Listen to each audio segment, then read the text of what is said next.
Everyone, it's December 8th, 2025. And you know what that means? That means there are how many days left in the 40-day challenge? There's 24 days left till the end of the year. That means you got 60% of your challenge left. At 15 minutes a day, that's 6 hours. So if you're working out 15 minutes a day till the end of the year, I had to write all this down, do a little bit of math, but you guys can do it. So get your workout in. And we're going to be talking about a pretty cool topic today: how to get a job teaching group fitness classes. Something I know a lot about. I taught for more than 15 years. I taught yoga, but again, that's a group fitness class. We're going to be talking about that. But first, let me give a congrats shout out to the Indiana Hoosiers football team. You guys saw that over the weekend. They beat Ohio State. They're now the number one ranked team out of the top 12 teams in the nation. They're 13-0. They're going to be going to play in the Rose Bowl, I believe, out in there, California. Be talking about California because I taught there for quite a long time. But let me jump right over to volleyball. First, I want to give a shout out and a thank you to Brad DeRupo, the 12-time championship coach that we had on this show on Friday. That was number 213. It's number 214. And there's 3 Division I volleyball teams that made it to the next round. They made it to the Sweet 16. My 3 favorite teams, especially Nebraska Cornhuskers won. You saw that. Indiana Hoosiers won, and Purdue Boilermakers won. Those 3 teams are making it to the Sweet 16. So let me tell you, though, first start with Indiana. They got a tough one. They're going to be playing University of Texas, and I watched Texas play. Man, they are good. They swept Penn State 3-0, and Penn State's the defending national champs from last year. So they got their hands full. Good luck to the Hoosiers. How about Purdue? Purdue's got their hands full with SMU, Southern Methodist. I live right across the street from the university there. Beautiful campus. And it's north of Dallas. They've won 11 games in a row. They're 27-5 with an 844 win percentage. So Purdue has their hands full, but good luck to Kenna and Grace over there. And Nebraska, Nebraska wasn't their best against Kansas State, but no worries. They still won 3-0, and they're going to play Kansas, University of Kansas in the next round. And University of Kansas beat Miami 3-1. Never seen them play, but I have no worries with Nebraska moving on. So what happens if they all win? If they all win, Nebraska plays the winner of Texas A&M and Louisville, University of Louisville. And let me tell you, I watched Louisville play. They're a really strong team. So I think if Nebraska wins this round, they got their hands full against Louisville, who I project the winner over Texas A&M. Now, Purdue, if they win, they play the winner of Minnesota, University of Minnesota, and Pittsburgh. Wow. University of Pittsburgh, they have, I think, one of the best players, if not the best player in all of D1 this year, Olivia Babcock at Pittsburgh. She has 420 kills this year. She's unbelievable. She's only a junior. So, again, Purdue, if they beat SMU, is going to be playing Pitt. Wow, I watch Pitt. They're a tough team. I mean, Pitt could go give Nebraska a run for their money. But anyway, and Indiana, what happens with Indiana? If they win, again, they have to beat Texas. If they do, they play the winner of University of Wisconsin. Great team. They won 11 in a row so far. And Stanford's 29-4. So if they win, they're going to get to that 30 win mark. And, that's a magic number. So who knows? But good luck, Nebraska. Good luck, Purdue. Good luck, Indiana. Love to see you move on to the Elite 8 and then to the, Sweet 16 to the Elite 8 and to the Final 4 would be awesome. All right, guys, let's just go right into it.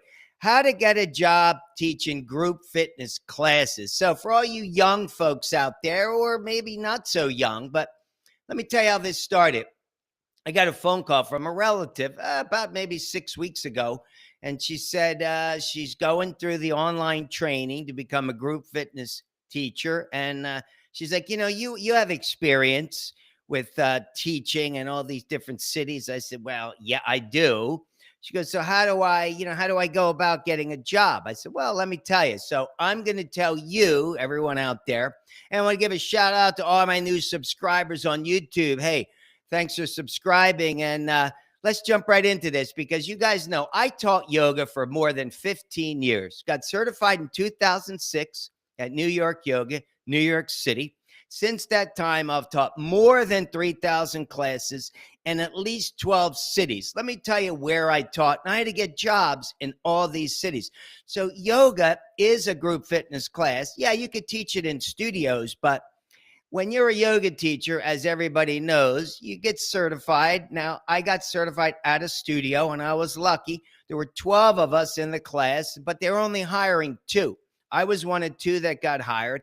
And I think if you look back, there might be only 2 or 3 left teaching. So it's pretty challenging to get hired at a gym or any other location, especially a yoga studio. If you're a yoga teacher, go into a yoga studio where you've never practiced, well, good luck. Probably not going to happen because they're likely to hire somebody from their teacher training program, which makes sense.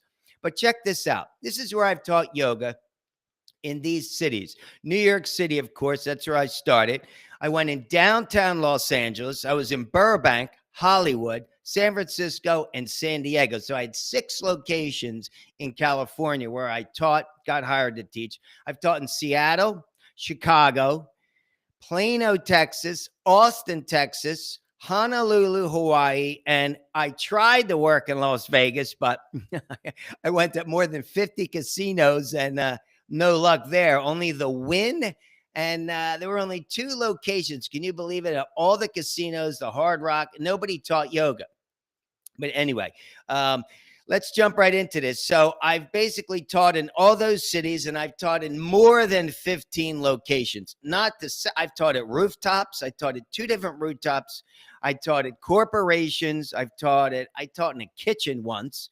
I've taught in domestic violence shelters. You guys know that. I started a foundation, the Boulevard Zen Foundation, to teach yoga in domestic violence shelters. I brought so many private classes, but my thing was I would go to gyms and I would knock on their door and I would ask to be hired because gyms have these group fitness classes. Hey, guys, not to mention, I'm a certified yoga teacher. I'm a certified personal trainer and a certified spin instructor.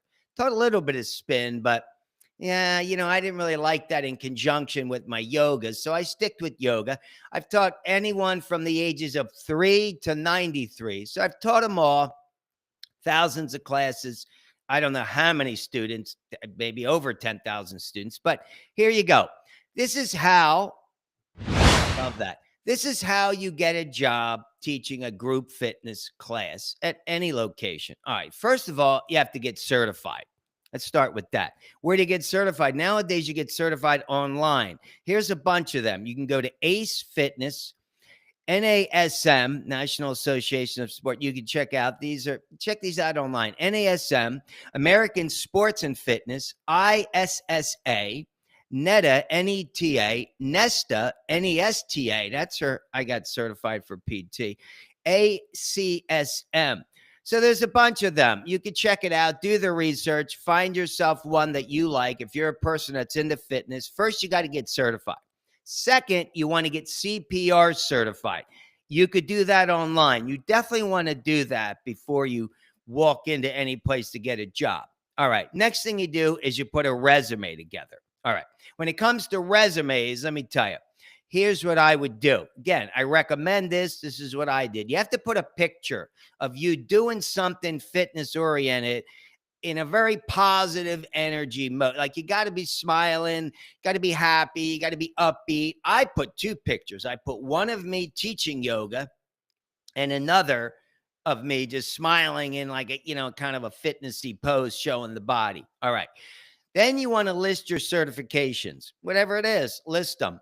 Then you want to list your education. So certifications, then all of your education. And you just need to be 18 years old with a high school diploma, but that's okay. Put it down. My relative, she's a college grad. I think she might even have a master's. But the thing is, you want to list all your education, regardless of if it's fitness or not. Then you want to put your experience. Now, if you have no experience teaching, that's okay. Put all your experiences taking group fitness classes. I don't care. List all the places where you've ever worked out, all the gyms, if it's Orange Theory, doesn't really matter what it is. If it's LA Fitness, if it's, it doesn't really matter. You list it. Planet Fitness, put it down so that they know you have experience in the fitness world. Number 4, part 4, all of your other accomplishments or accolades. I don't care what it is. You want to show that you're success at succeeding at something, right? For me, I've done a lot in Hollywood. You guys know that. I've made yoga styles of Rich and the Almost Famous. Go take a look at that. But there's a lot of accolades you can put down, and I don't care what it is. If you got them in high school or college, put it down.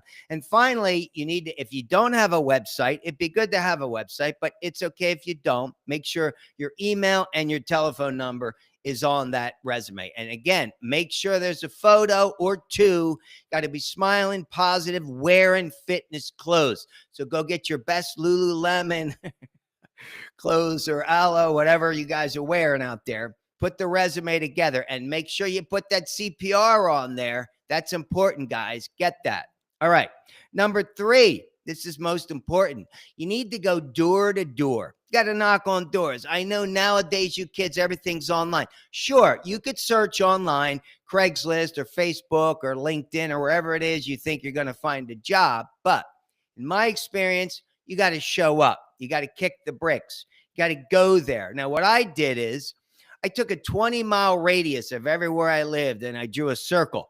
Okay, 20 miles, because within, if you have a car, if you don't have a car and you're taking mass transit, that's okay. But you need to be able to get to these locations within 30 minutes. Why? Well, suppose you get called to sub a class and they say, can you be here in 30 minutes? You got to be able to do that. So I recommend a 20-mile radius, draw a circle of 20 miles and go door to door to every club, every gym, every health club, every fitness studio within that. Not to mention, hey guys, go to hotels. You go to senior living facilities. I taught in them. I've taught in hotels. YMCA. I've taught in YMCA. Apartment buildings. I've taught in apartment buildings. I taught on the roof. I taught in the basement. I taught in the kitchen, like I said. And any corporations, because corporations hire group fitness teachers. You never know, especially yoga. All right. So you got to go to all these places and you have to put a list together. Put a little spreadsheet. You want to make note of all the places that you've been to. And again, do it on a spreadsheet. If you have to do it on the handwritten, do it handwritten, but you got to keep that notebook. All right. So you got to go door to door. Here's what you do when you get there. First of all, you want to be dressed like a fitness person. All right. You don't need to be wearing a suit and tie. Okay. Be dressed like you're going to work out, your best workout clothes, so they could see that you're into this. Then you want to introduce yourself to the group fitness manager. So what's going to happen is you're going to go up to the front desk, and it's typically not the group fitness manager or the club manager. They're not working the front desk, but that's okay. You ask, say, hi, I'm here to submit myself for work as a group fitness teacher. And is there any chance I can meet with the group fitness manager? Typically, it's no. You're going to say, okay, can I leave a resume? Great. Can I get their business card? This is most important. You got to get their business card and the business card of the club manager. 2 different people, guys. You got the group fitness manager is most likely not the club manager. Get both of their business cards. Leave a resume for the group fitness manager. Then you go home. This is most important. You got to, and get the name of the person you're speaking with. So Joanne's at the front desk, or Frank, or whoever it is, get their name. Then you go back at the end of this, right? You're going, I don't know, however many days it takes you to go to all these locations. And when you walk out of there, make sure you keep a notebook. You write the name of the person. I take the business card. On the back of the business card, I put spoke with Frank, and I put the time and the day, so that I know when I put that card down later who I spoke with. Then when I get home, I'll staple together the group fitness manager with the club manager, just so that they're together. All right. So you know you have a record of who you spoke with. All right. So what you're going to do is if you do get lucky enough to speak with a group fitness manager, you want to say, hey, any chance I can get on the sub list, the substitutions list? Most of the time, they're not looking to hire somebody right away to take a class. However, group fitness teachers sub out all the time. Yoga teachers sub out all the time. That's how you get started. You say, let me prove myself by being a sub, because, hey, it's the same thing with teaching. You guys know my book, The Sub. It's easy to get in the door as a sub, not necessarily as a teacher. But if you do a good job, they're going to like you. And next thing you know, they're going to offer you a class. So that's very important. So again, if you happen to get the meeting first time out, you ask them, is it possible to get on the sub list? Because now you got your toe in the door, or so to say, the foot in the door. And then any chance you can to sub, you sub. Now, this is another thing that's important. If you do get a chance to sub, you want to meet as many teachers teaching your discipline as possible. You want to take their classes. You want to go to different clubs and take classes and try to get to know the teachers, because sometimes, hey, that happened to me so many times. I take a yoga class. I've had a very strong practice. And then you start talking to the teacher, and next thing you know, they say, hey, I could mention you. I could kind of get you in the door if you want. So that's another great way to make relationships with teachers that are already teaching there. All right. So here's what you do when you don't get the interview. You go home. No doubt. You got to put the list together. And now you have to email them. You have to email both the group fitness manager and the club manager, put them on the same email and say, hi, my name is Rich. I met with Frank this morning. I dropped my resume off. Or if it's yesterday, but you want to do it within 48 hours, send an email and saying, I'm interested in getting on the sub list. Is it possible? Here's my resume. Attach the resume. Send the email. Likely they're not going to email you back. No worries. What are you going to do? After you've done all this, you went to 10 different locations. You dropped off 10 resumes. By the way, print the resume out in color, guys. Do not have a black and white photo. You want a color photo. So what are you going to do? If nobody responds, no worries. The silent rejection, yeah, that's a Hollywood thing for sure. But no worries. What you do is every 4 to 6 weeks, you go do it again. Repeat, right? You apply yourself, go kicking door to door, and then you repeat. You will get hired. 100% sure you will get hired. And remember, don't forget the YMCAs, because as soon as you get working somewhere, update the resume. Then you could send it out again. If you happen to get hired by somebody, you put that on the resume, and then you write everybody back and say, hey, I just want to let you know, I just got hired by such and such. Would love to get on your sub list. Because it's not like one place. You want to work at as many places. I mean, in Seattle, I had 6 different places I was working teaching yoga, because it's okay. Until you get your own class, you want to be subbing as much as you can, and you want to be reliable. You want to show up on time when they do call you, and you want to do a great job. All right. All of that. And without a doubt, you will get hired. But remember, you got to repeat this whole thing again. If it doesn't work the first time out, do not get discouraged. It will work. So again, that's how you get hired. That's how you get a job teaching group fitness classes. It doesn't matter what you're teaching, guys. But again, if I can impress upon you, if you have the money, because I know it's costly to go take these classes, but that's what you need to do. And you want to ask questions, want to get to know people as much as you can. All right, guys. So there you have it. That's all I wanted to do today. So I'm looking forward to this weekend. As you all know, volleyball continues. And with your workouts, you need to continue and try to get in those 24 days left. All right, guys. Have an awesome day. And as always, get your workout in. Peace.